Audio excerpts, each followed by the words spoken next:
What is going on, Abstract Sports Nation? This is episode 55 of the Abstract Sports Podcast, where we come at you with some abstract angles, some popular angles. But either way, we're bringing sports back to life, and we're coming at you live on Facebook for that matter.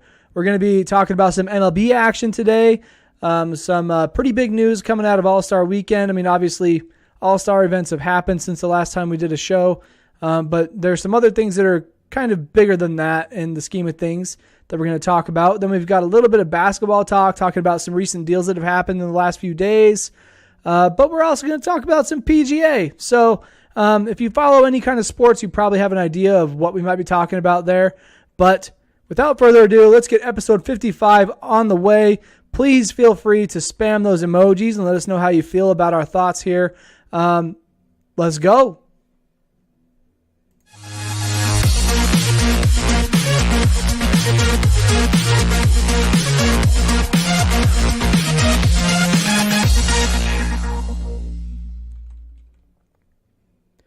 All right, so since we are into this episode 55, we are going to start out with a little bit of some baseball action. So let's get this thing started. All right, let's go. Let's go. Pow, I couldn't tell. I don't know if you could tell, but that was a baseball sound, a guy hitting a baseball, and it was going over the fence. And if you watch on YouTube or you watch on Facebook, you know that you see a baseball spinning and coming at you like you hit a home run. So, yeah, you should probably tune into the live show. You get a lot of good graphics and stuff. David on Facebook says, I thought it was my phone. Ha ha ha. Yeah, so basically what that means, excuse me, what that comment means is that I have my intro muted the first time. So people who actually do tune into the live show, which David, I appreciate you, man. I love you, bro. You get to hear the weird things that happen like that. That's the kind of stuff that I cut out of the post-production show that goes up on Anchor, goes up on YouTube. So the live show, you really get to capture a little bit more of my personality, and it's all good. Hey, I'm human too, okay? We're bringing sports back to life where we make mistakes on the podcast, in real life, and in sports. But we are starting out with some baseball. I'm pretty sure I already played that baseball graphic, but let's play it again just for good measure. Gosh darn, that's beautiful. All right, so to start out with the baseball news, it's really only one story. Well, two, I guess. One quick thing that I don't have in my outline is that All-Star Weekend happened last weekend, and it looked like a pretty good time. I got to catch some of the events while I was at Buffalo Wild Wings having some dinner. I saw Bill Nye get a single in the celebrity softball game. That was pretty cool.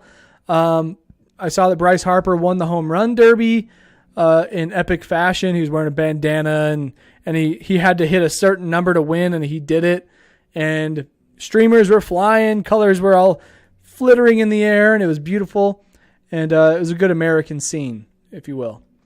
But beyond that, there was another story that came out of All-Star Weekend that I feel like it seems to have gone unnoticed, but maybe if you watch mainstream, cable or TV, you probably heard about this, or if you're just generally on the internet, you probably saw something about it. But it's important for me to talk about this on this show because where we bring sports back to life, that means that we try to relate sports back to a human level. And in fact, sometimes politics come into the picture, but this is not politics. This is human rights and civil rights and stuff like that. It's serious, but I don't want it to seem like it's that serious because it's a conversation we've got to have.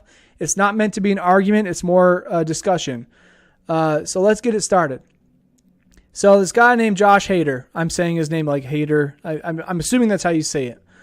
He's a pitcher for the Milwaukee Brewers. He faced criticism for derogatory tweets that he put out at the age of 17. So on Twitter, he put those out. Let me actually see how old he is. Josh Hader, Hader, Josh Hader.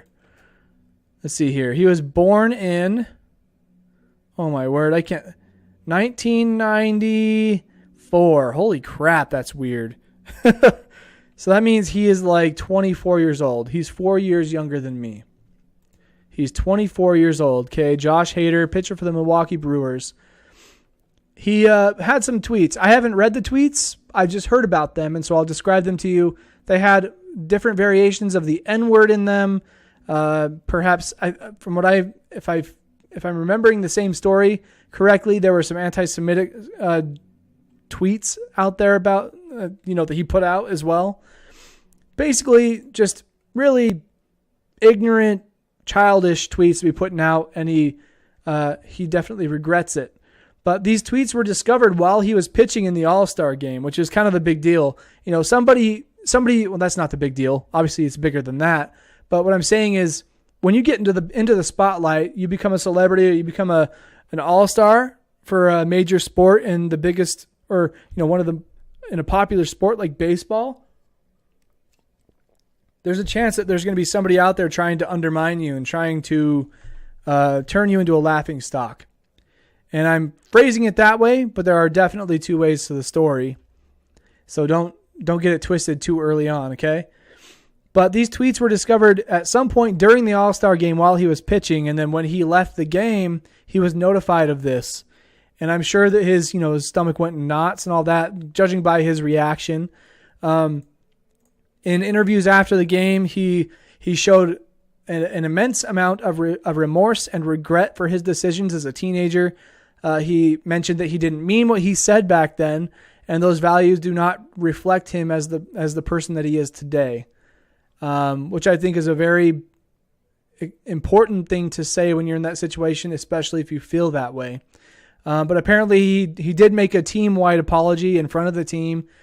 He cried during that apology, and to his teammates, they all kind of hugged it out and respected him for the apology. But when something like this happens where even in your past, it doesn't matter when it happened in your life, at some point in your life, you thought that it was okay to tweet out things that were derogatory and mean towards other groups of people. And that's not cool. If you're a human, you should be treating others like you would like to be treated. And, but I mean, at face value, it kind of seems like his teammates took that apology just fine, but they also, there's a little bit of trust that has to be rebuilt in that locker room. He clearly lost some trust with some of the players on that team by having a past that reflects the ideology that is not good for the human people, or the human people. That's redundant. Just for people in general, for humanity. Any kind of derogatory phrase, parents should be teaching kids that it's not all right. And I understand kids are going to be dumb, kids are going to be immature, and they got to learn from their mistakes. But if it can be prevented, then it becomes less and less of a problem, hopefully. So his fans seem to take the apology all right, but it is kind of a big deal to have said something like that. He showed a lot of remorse, but he comes out to pitch after the All-Star game for the first time since the news broke that this happened. And he received a standing ovation from the fans in Milwaukee. I'm guessing it was in Milwaukee. So apparently the fans, it's kind of weird to think about this dynamic, because you go from pitching in the All-Star game where you're an All-Star, you're respected on a few different levels of your life, and then you all of a sudden have to sort of teleport back to middle school or high school where you put out these tweets. You have to defend yourself on why you said them and how they don't describe you as a person. And then you come back to your home stadium for the first time since all this happened, and you get a standing ovation. You have to think from different perspectives. The fans, they're probably seeing that as, look, we forgive you. We understand you did something wrong, and you know that you did something wrong. So we want to let you know that you are still welcome. We still like you. So we're going to give you a standing ovation. But it's a very bold thing to do. It's a groupthink thing when you're in a crowd of people. When you do that, you're just kind of going with the flow. We're giving him a standing O. And if you didn't hear the news, you're clapping for something you have no idea of the background, right? And that's kind of a big problem. People just kind of woo, blind cheering. It's same as blind supporting somebody when you don't know their entire personality or their entire support set of values. It's a similar thing. But in this case, I think that he was honestly he knows he was in the wrong. He showed remorse. He said it doesn't reflect his personality now. And, in sports, there's a wide range of diversity in terms of ethnicity and backgrounds and how you get to be on that stage. And he respects that. He understands that, especially in baseball. I feel like there's a lot of respect that happens in that sport, like from a historic perspective and from a diversity perspective, and the types of milestones that have been broken with the sport of baseball. You think about Jackie Robinson, and there's what is it called? I got to find this. There's a museum about it. It's called Negro League Baseball or Negro League's history. So there's a Negro League's baseball museum. Baseball represents a lot of inclusion at a very pivotal time in American history. And so this guy coming into baseball, he has respect for everybody and he's including everybody. But he also has this past of putting out tweets that he probably thought they were funny. He probably thought he was trying to be cool, and he was saying it because his friends were saying it without knowing any repercussion of it. Well, that repercussion comes now. It's just to me, when I was in high school and when I was in college, my professors would always tell me, whatever you put online, people will try and find it. If you get if you become a successful enough person, there are people who will want to bring you down, regardless of how good you think you are. And so anything you put online, people are going to find it, and they are going to show it to the public when the time is right. And this was that moment for him.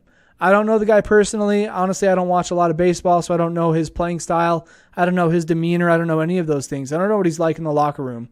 But it seems like he knows he did the wrong thing, and he took the correct steps to try and make it right for as much as he could. You know what I mean? And then this other thing that I saw kind of caught my attention. And it kind of mixes the sports together. And I think that's where this podcast is beautiful, because certain aspects of sports don't just relate to one sport. They sort of flow between sports because they're human aspect things. And so it's not First Take. It's, the show that Shannon Sharp is on. What is he on? Shannon Sharp show. What is he on? Undisputed, that's where it came from. David here on Facebook says, I think owning up to it is important. Sports are so multicultural, so stuff like that can ruin a career and tarnish your role as a leader. It's similar to what happened with Josh Allen. A certain amount can be attributed to dumb youth, but it's important to apologize and make it right. And I totally agree. Like you said, and kind of you're kind of iterating what I was mentioning about how sports are so diverse in the way that people get to the professional level. You can't help but have respect for everybody who gets to that point. And in that phase, you kind of have this understanding of diversity and sensitivity towards different cultures and things like that. You know how to talk in certain groups of people. And, what I mean by that is not filtering because people are around. I'm saying how to say the correct terminology without being offensive and knowing what is right from wrong. That's the real thing here. And when you're 17 and dumb youth, you probably don't know what kind of impact that's going to have on your career down the road. But he did take the right steps to make it right, I believe. But then I think to sort of exacerbate the situation, I don't want to call it exacerbate because I'm not trying to, I'm trying to find the right word here. I'm not trying to say one side is wrong and one side is right. Obviously, he was in the wrong when he was 17, but now he is in the right in terms of how he's handling the situation. And then you have somebody like Shannon Sharp coming into the situation from Undisputed, the show with him and that other guy, the guy who's really annoying, kind of like Stephen A. Shannon Sharp sends out a tweet about him getting a standing ovation. I'm going to just quote his tweet. Shannon Sharp retweeted a thing from this account. It says, Brewers Josh Hader gets standing ovation from fans in Miller Park. So that's in Milwaukee, I'm guessing. Milwaukee, Miller, it makes sense. But then his comment along with that retweet was, kneel against injustice, get booed. Tweet racial homophobic slurs, get standing O. Huh. So I think he's trying to kind of point out the way different scenarios are treated and trying to just get people to realize how they're thinking about these situations. You know what I mean? I feel like the kneeling issue is a very divisive rhetoric. I guess the discussion that happens around the kneeling issue is so much more divisive because it's it's almost like cut in half. Like people are just oblivious to the movement of what Colin Kaepernick and that movement represents, and they just kind of blindly, like, the flag is the flag. It represents our military, and it's like, well, the flag represents a lot more than that, and we're protesting those things that were taken from us and our friends and people of our society, and so he's kind of comparing two unlike situations, but it's also it brings attention to both of them again, which I think is very important. You know, you have a situation where there's a white guy who makes these anti-Semitic and racial slurs on social media when he was a child, or 17 years old, almost an adult, but still immature. And then you have African American adults in the sport of the NFL silently protesting, using their rights knowingly, and to bring awareness around a situation that is going on in the country.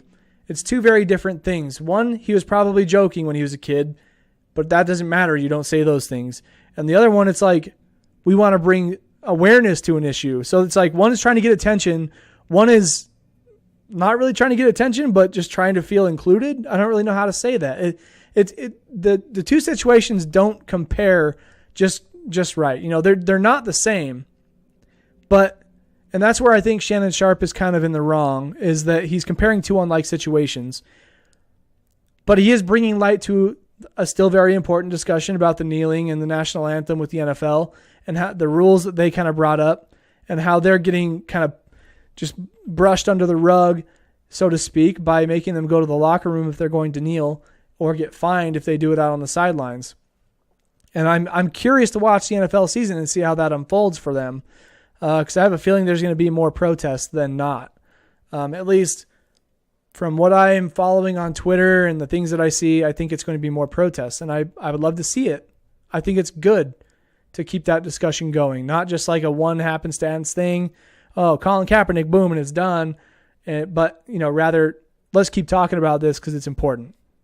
I think that's how we learn, is through iteration and getting comfortable with the uncomfortable. And so I just wanted to kind of tell that story. I can see where he was wrong by saying that when he was 17, but I see where he's right by trying to correct it now, looking back. Represent yourself well. Treat each other like you would like to be treated. And do your due diligence when you know you're wrong. There are a lot of life lessons there that don't just apply to sports. If you're in public and you say something stupid, if you meant it, then you're going to get punished. And that's you. That's on you. But if you said it and you misspoke, make sure you tell people that you misspoke and tell them how you really feel and be genuine about it. That's how you're going to get that's the only way to forgiveness, is to be honest. Honesty wins everything. Honesty wins everything. There's no question. So be honest, be polite, and treat others well, because I'm sure you would like the same. And when I say others, I mean treat people the same. People are people. You are people. We are all people. So stop being assholes to each other, okay? And again, I really don't think Josh Hader's intention was to be a hater. I didn't mean to say that. But I mean, I don't think his intention was to be offensive, but it was. So just don't. Know your place, know your role, be self-aware. Read the room. So, that's all we've got for baseball. It's a pretty heavy topic, and it's kind of hard to talk about. I mean, I don't get a lot of, chances to talk about things that surround race. I try to as much as I can. I live in a place where it's predominantly white, male, Mormons. Like, you know what I mean? So I try to diversify my discussions in a way that I would like to live. I mean, I'm like one of those people who, like, when I go to a big city, I feel like that is the right kind of place because every type of people live there. It just feels like home to me. Like I want to live there someday. And so I try to include diverse conversation in my life to keep me to a point where I think is normal. And maybe I'm being pretty candid right now, but that's just kind of how I feel. And correct me if I'm saying something wrong. Tell me if you think I'm being offensive. Call me out on that stuff. I want to have a discussion. I want to make sure I get it right and make sure that you understand me the way that I mean to say it. So please let me know. I am Kyle Clay 2K on Twitter. You can find me there on Instagram as well. Send me a DM. Otherwise, just drop a comment. Let me know what you think. Because it's all very important discussion to be had, and I want you to understand me just like I want to understand you if you have any feelings about this discussion. All right, so we're going to move on to a little bit of a different topic. It's related to a sport that I don't have a transition for, but it's golf. We've got the PGA in the talks here. Tiger Mother Bleepin Woods, this guy. He comes out in the Open in Scotland, I believe. Ooh, it's raining outside. Wow, I like that. I want to be out there right now. Tiger Woods has been in the news lately for making his comeback, and he's been doing really well. And I think the entire world of sports loves to see it. I mean, for a guy who made golf extremely popular,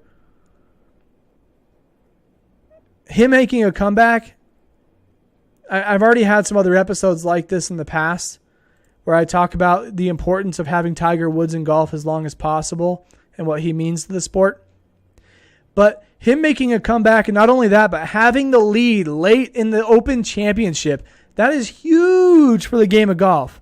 Like, I was watching listening to the Dan Le Batard show, Stugatz, and they talked about how Tiger Woods is the only person in golf that can get eyes back on the sport right now. And it would have to be a very unique situation to pull off the type of stuff that he does to get eyes on the sport. He's not trying to get eyes on the sport. His motive is totally different. He's just trying to make a comeback and trying to make his career right. He's trying to get a championship, make some money, and his passion is golf. So he's going to keep pursuing it, trying to become the best that he can be.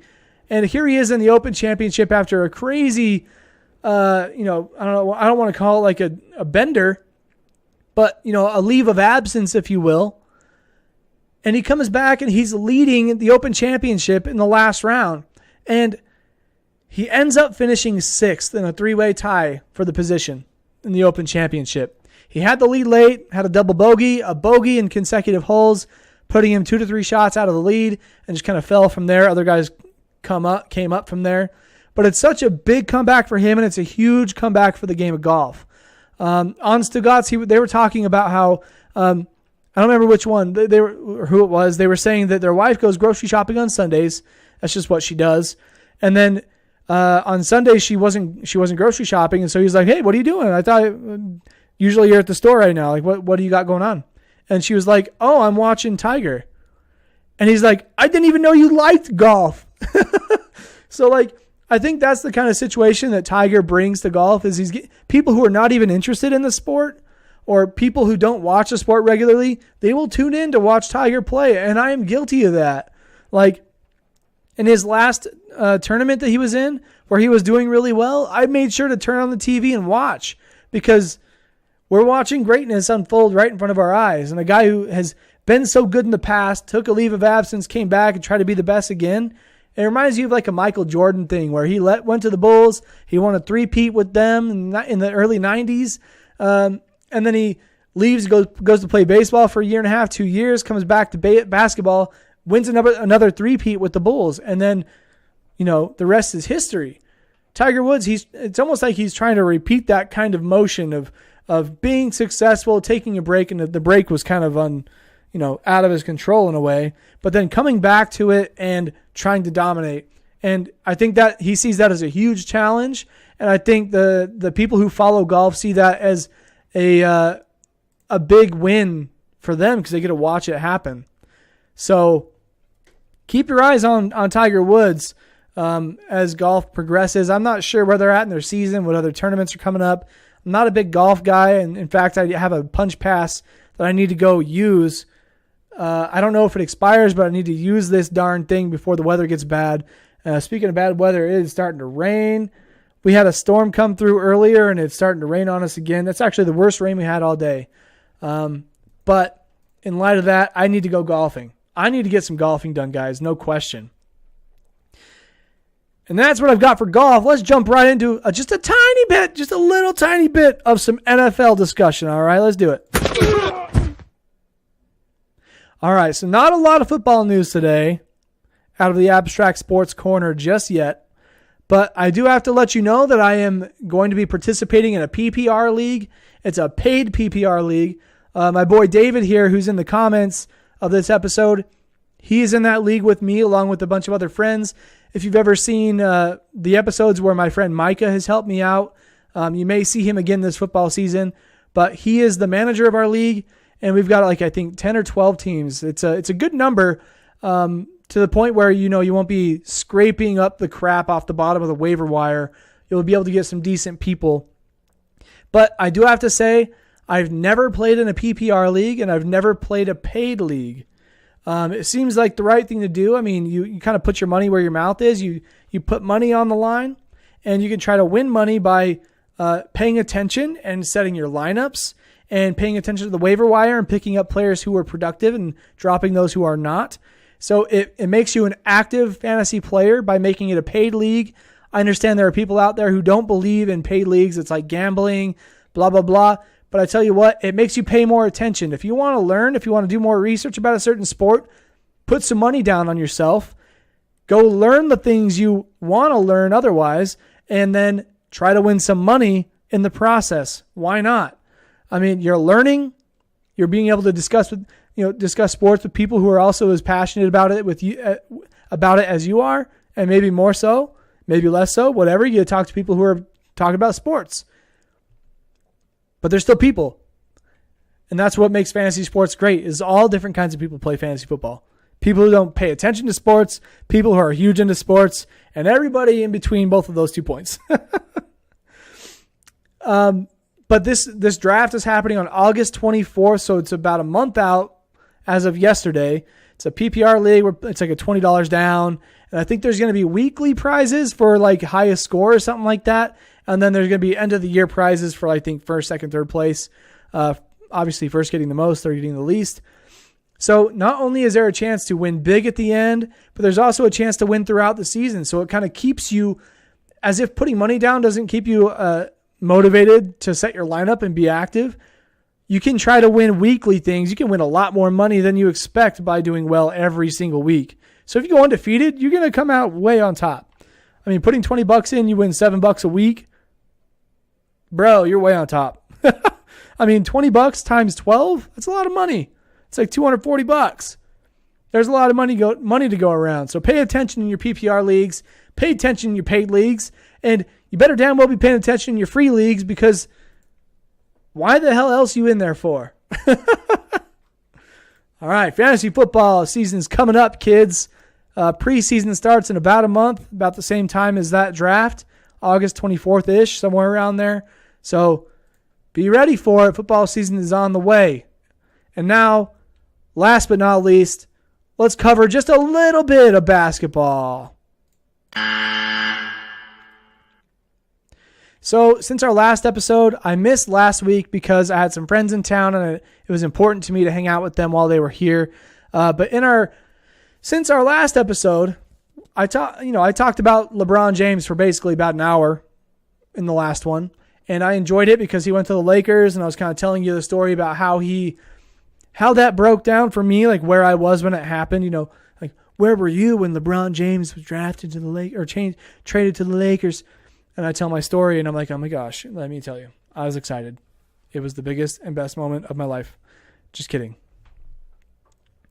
But beyond that, there have been a lot more deals that have gone down in just the last few days, honestly. I mean, just yesterday, Kevin Love, he just signed a 4-year extension with the Cavs, worth $120 million. LeBron on Twitter after that was like, my boy Kevin Love securing the bag. Dinner's on you, basically. So like, a guy who's a Ohio native supporting his Ohio team, but also the team he just got traded from on his own regard. But supporting a friend, just shouting out one of your friends who did something for themselves. That's big money. 4 years, $120 million. Dude, $30 million a year. That's fat. Super fat. And then there's the other big deal. Well, I'll save that one for last because it's kind of a shift. It's a big shift in the dynamics of this coming season. So let's talk about how the Lakers picked up Michael Beasley. He was a former number 2 pick overall. He had extreme potential. He has not yet lived up to his potential, but him and LeBron have a little bit of chemistry from the past. So we'll see how that plays out. But in reality, that's probably the last player that the Lakers are going to pick up to try and surround LeBron with. But there are some certain deals that are out there right now in the NBA where players can still go to the Lakers before the trade deadline. So you want to keep your eyes open for that. I imagine that stuff won't happen until those players see that their picture unfolding as far as playoffs go. But I have a feeling Paul George is going to try to make a move. Well, no, he can't. He's got a 4-year deal. There's no way he's going to the Lakers. But Kawhi, though, he's not on a big deal over there in his new place of Toronto. Let's talk about that now. So the big deal that went down recently after the LeBron James deal is the silent one himself, Kawhi Leonard. He was wanting to go to LA, and he said LA, and it's always very vague, like, oh, I want the big city of LA. But when you say LA, I think Lakers, because that's obviously the bigger market of LA. There's more fans there, more support, but there's also the Clippers. So if you want a good coach in Doc Rivers, it makes sense to go to the Clippers. But they also just lost DeAndre Jordan, so there's no point in him going there. And also the Lakers are pretty stacked. They're going to be shuffling minutes around quite a bit, I feel like, in that starting lineup. So Kawhi Leonard wants to be the guy. So what do? Kawhi wants to go to LA. So what do the Spurs do? They trade him to Toronto to play for the Raptors under a team who just fired their head coach prior to winning Coach of the Year, according to his peers and according to the press.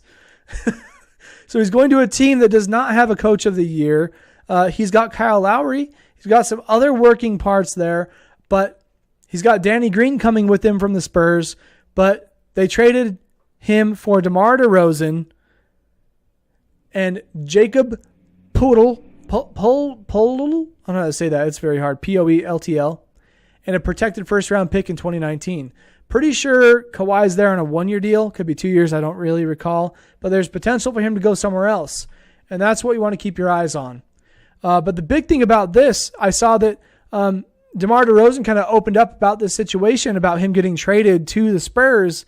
And basically he was saying that when the trade was announced, he was blown away. And I posted on the Abstract Sports Facebook page the 3 snaps, or the 3 screenshots from his Instagram story where he's like, loyalty is just a word in this league. You'll know soon enough. And hours later, it was announced that he was traded to the Spurs.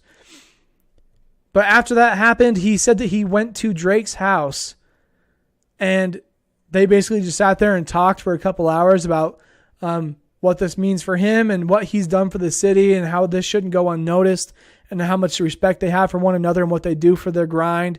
DeMar DeRozan is one of the best in the NBA right now, no question. And he hates the fact that he has to leave the city of Toronto. He's done so much for them. And the one guy that was in their path, like he said, the one guy that was in their path, when I say guy, I mean the Cleveland Cavaliers, is now out of the way because a guy named LeBron James joins the Western Conference. That's almost like, they had the best record in the league this year. Or no, in the East by a long shot. That's almost like, it's not obviously not a guarantee in sports, but when you win a conference like that, there's a really, really good chance you can repeat that the next year. I mean, obviously you have the Celtics who are coming up. They're going to have Kyrie back. They're going to have Gordon Hayward back. But that's a chemistry issue for them. They'll probably try to work it out. But you still have to bet on yourself that you are going to make it to the finals the next year when a guy like LeBron James gets out the way. So the fact that their entire team was all in on this idea that, if he leaves, we've got this, that's such a big motivational push because they can get to their first finals of their career. They've been held back by the same team 3 years in a row. So he was looking forward to this year, and the Toronto Raptors agreed to a deal like that. How do you think that Kawhi Leonard's going to help you more than DeMar DeRozan? Like, where was the lopsided part of this deal? Like, is there something else going on? I mean, I don't see why the Raptors would do it. They just killed the chemistry on their team. DeMar DeRozan, Kyle Lowry. That's like a duo you do not split up. Those are like best bros, man. You do not do that. And so I feel bad for DeMar DeRozan for that situation. But when he goes to the West, I mean, obviously he's going to try and compete. But he's going to wish he had his bro with him. Like, if you send DeMar DeRozan, freaking send Kyle Lowry. Like, he's already upset that he has to leave the Raptors. Why would you let him leave without his best bro? And a guy who can help that Spurs team with all that veteran leadership and, old age, like bring a young guy like him over there. He can at least try to compete in the West. With just DeMar DeRozan, it's like, you're just like, why? You're just doing it for money. That's my only thing. And I wish I had the numbers for their contract in front of me. I don't want to try and pull it up, but my guess is it's money. If you have a feeling about this, let me know what you think. I'm curious as to why the Raptors would even want to give up a guy like DeMar DeRozan beyond money. That's the only thing that it could come down to, because he's everything that your franchise needs right now. Chemistry, all-star power, firepower, superstar, versatile player, versatile scorer, leader, good guy, nothing bad about him. You're getting a guy like Kawhi who's silent. His uncle is practically taking over his entire brand. Kawhi Leonard got kicked off of the Jordan brand. You're going to get a guy like that who's just not representing his brands well. But sending a guy like DeMar DeRozan off is like, well, we need the money, so see ya. Man, I don't buy it. I don't buy it. Man, that segment got me heated. Let me know what you think about that deal. I mean, it kind of bugs me, mostly because it's just kind of like it doesn't make sense. Like, why send DeMar? Why? I mean, oh, geez. That means Celtics are, the Kawhi's a good player, but the Celtics are also a dang good team. And without the chemistry, I think the Celtics make it to the finals next year in that situation. But that wasn't all that happened. There's still more, guys. There's still more. So the Oklahoma City Thunder, where they had Russell Westbrook, Paul George, and Carmelo Anthony this year. It was almost like a test run to see who they wanted to keep of those three. And my whole prediction is they were going to keep two of the three. I personally thought they would have got rid of Carmelo. And, who did I made a prediction about this once before. It was either getting rid of Carmelo or getting rid of Paul George. And in my mind, I think it was Paul George going to LA. So it'd be Carmelo and Russell Westbrook because they play two very different positions. Because Paul George, Carmelo Anthony play very similar roles. High volume shooters, scorers from everywhere on the floor. You can't have two guys like that on the floor. Russell Westbrook at least drives mostly, but he also is an assisting guard too. And a rebounding guard, he does everything. So you don't want to have two guys who are just pure scorers and one guy who's an assister scorer. You want to have one of each. And so Carmelo Anthony was the guy to go. He actually, the way that they described it, he got dealt to Atlanta, and it was all like a money move. Like Atlanta was trying to free cap space, so they bought out his contract because it was less than what they had on their payroll, something like that. They bought him out just so that they could waive him. So basically, as soon as he gets traded to the Hawks, when they waive him, they paid him in full $27.9 million. Just like, here's a wad of cash. Like, woo, that's so much money, man. Just, can I have a few dozen grand of that? I have some debts I could pay off with that. And I don't know what you're going to do with that $0.2 million, but I could use that, Mello.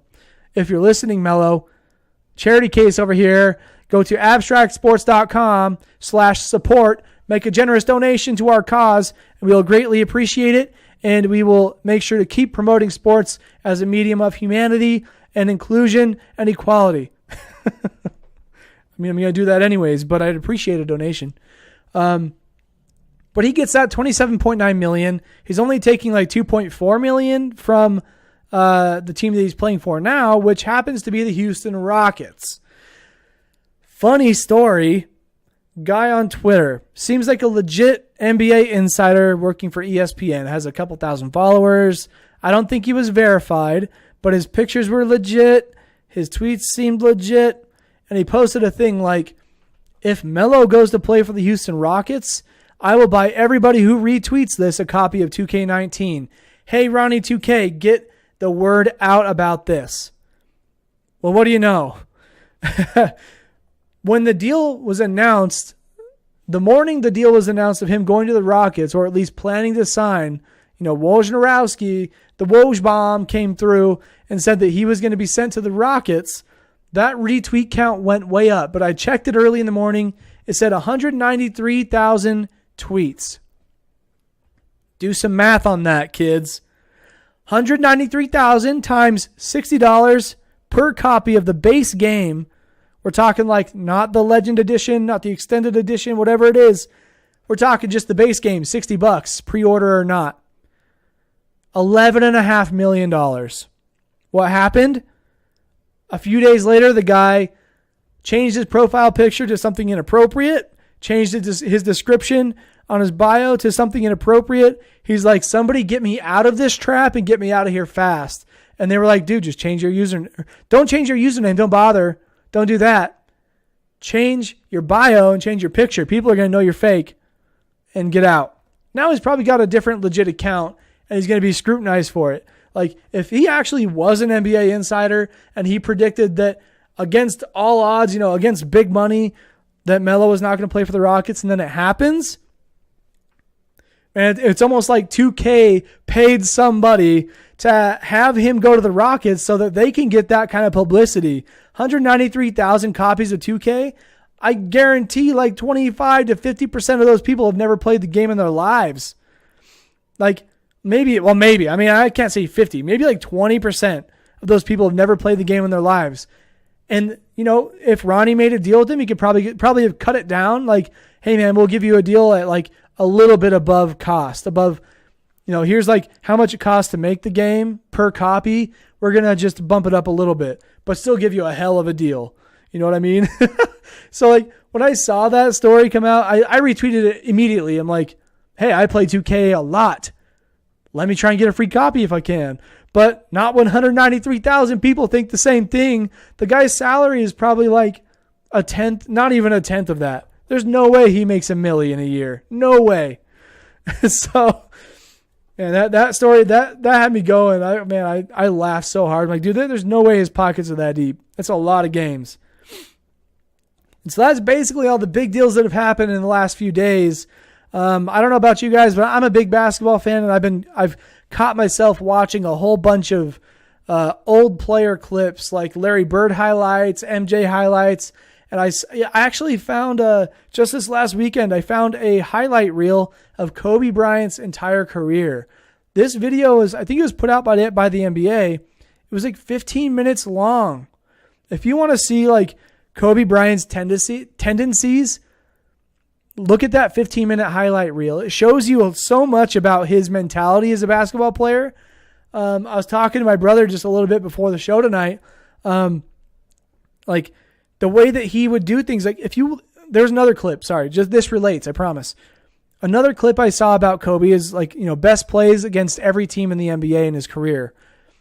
Almost like a quarter of those to a half of them were game winners or game sealers or comeback shots where he had the ball in his hands in the last minutes. And he basically like drives into like a middle point somewhere between the elbow of the free throw line and the corner of the 3-point line. So there's a little bit of a gap there in that mid-range area.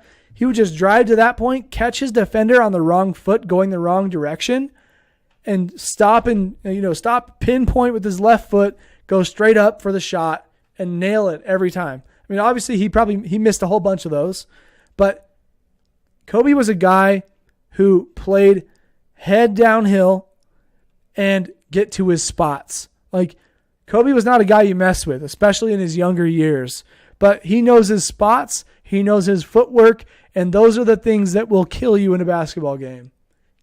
Get a guy who's efficient as Kobe Bryant from his spot, just making them, man, you're screwed.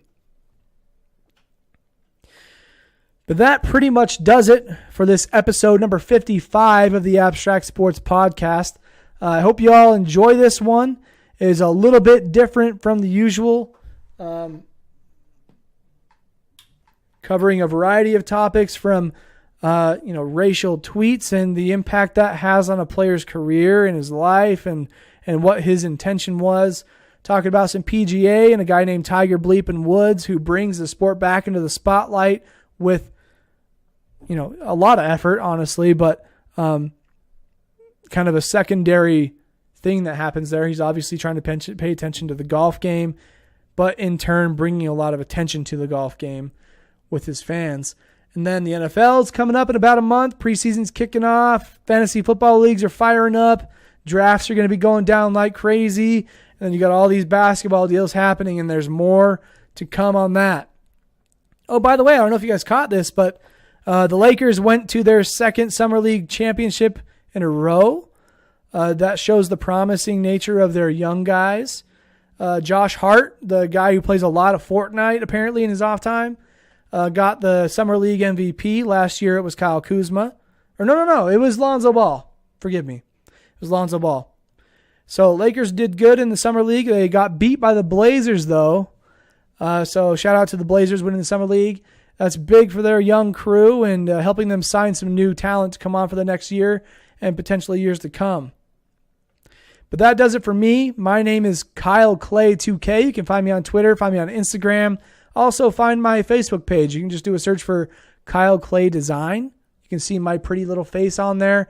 On there, I talk a little bit about sports, but mostly about design and creative stuff and intellectual stuff. But I plan to cover it with a little more sports stuff. I'm finally getting my personal brand under wraps, or not under wraps, but I mean like kind of bundled up and knowing how I want to pitch it to people. So definitely go find my Facebook page at Kyle Clay Design. I may be changing that name, but we'll see what happens there. But I want to say thank you to David for coming through and providing some great conversation in the comments. I love you, man. And shout out to Clay. Shout out to your boy Clay on Instagram. He's always going to the YouTube channel, commenting on our videos, man. I appreciate that. I love that you listen to me. It's kind of an indirect way of keeping in touch, although we do see each other every once in a while. By the way, I need to make a trip to San Jose. That sounds like a good time to me. But that is everything I've got for you guys. Once again, if you want to support the brand in a way other than being a listener, a reader, or a viewer, head over to abstractsports.com/support. You can make a simple donation there. It could be $1, it could be $5, it could be $10. That money goes to keeping our website online to act as a hub for all of our content to live for years to come. And I'm not talking like, this thing's going to die. I'm on episode 55, guys. You think I'm stopping? Hell no. You're wrong. You can make a donation. Go for it. I also have a shop coming up. I've got merch. I have a set of shirts that I can sell. There's not a lot, but with the money that I make, I can buy more and sell more sweet designs that are sports related and also come straight from your boy's dome. So look out for that. But in the meantime, you can also follow us on Instagram, on Twitter, on Facebook, on Anchor.fm, on YouTube, the YouTube channel. Just do a search for Abstract Sports. Our handle is at Abstract Sports or /Abstract Sports on pretty much everything. So be sure to hit us up on all those different outlets. And please smash the like button, smash the subscribe button, whatever it is that can get you following this page, because I'm going to be continuing to put out some great content. Winter is, here in Idaho, it's not quite around the corner, but it's past summer solstice and the sun disappears quicker and quicker every day. And when it gets cold outside, I start to think more. I start to put out more content. So be sure to follow, like, subscribe, whatever you do on whatever outlet you use. And let us know how you feel about our content. It really helped me out a lot in the long run. But once again, I'm your boy Kyle Clay 2K, checking out here of the Abstract Sports Podcast, episode 55. We'll see you next Wednesday, hopefully, for episode 56. Until then, hope you guys have a good rest of your week and have a good weekend, and be safe. All right. Bye-bye, guys.